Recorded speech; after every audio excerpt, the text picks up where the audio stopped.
Hey, what's going on, everybody? Zach here with Brandon Wound Pickups, and today we are going to be working on an old DeArmond pickup. It's a DeArmond Dynasonic. It's a really neat pickup.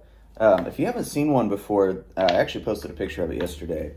This is one of those pickups that uses a lot of screws and springs and complicated stuff on the bottom of the pickup. Kind of think of the Gibson Alnico staple pickup. It's a similar sort of thing to that. And it's a really complex design. These are made by Rowe Industries, I think out of Ohio, actually. I think they were in Toledo or something. They're very complicated.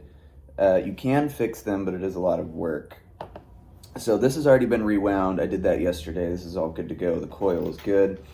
So we just have to put this whole thing back together, and it's kind of weird and complicated, and I thought it'd be kind of cool to show you guys.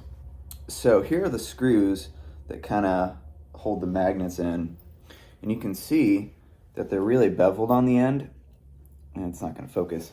I had to do that because when they put these things together, they put the whole pickup together, and then they went and they crimped the threads on these screws.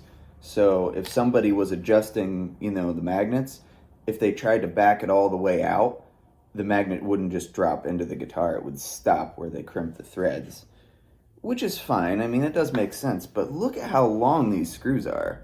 But in order to get them out, you have to cut off where they crimped and then bevel it. And look at how long the screw still is. They never would have backed it all the way out, but that's what they did, and then that makes my life difficult. So we're gonna start putting this thing back together here. So we got our magnets.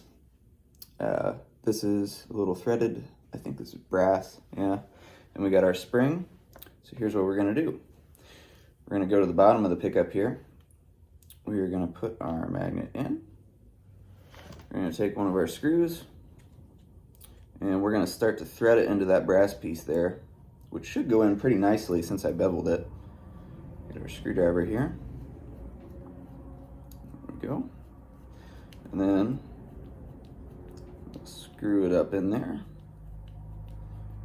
And now the spring is starting to work. Its spring is compressing, the magnet is coming up. There you go. See? Isn't that neat? So let's go ahead and do the rest of these here real quick. Maybe we'll speed this up a little bit because this is going to take a while.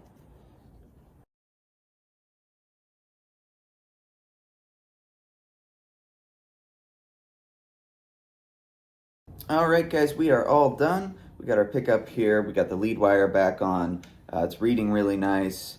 It's pretty cool looking, I gotta say. I do like these. You can see our lead wires on there. It's not going to focus. That little bracket was really hard to get on there. I mean, I got to be honest, that was really fiddly because it has these tiny little flathead screws in it, almost like a wide range humbucker bobbin mounting screw. Let's see, I'll grab one of those here.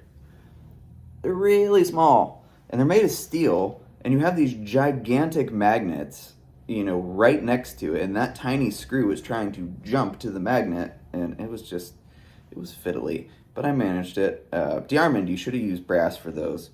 But anyways, so this thing's done. We're gonna go ahead and send it back to the customer. So thank you guys so much for watching, and we will see you guys next time on, I don't think I said this was rewind time at the beginning, did I? Close enough. Pick up assembly time. Take it easy, guys.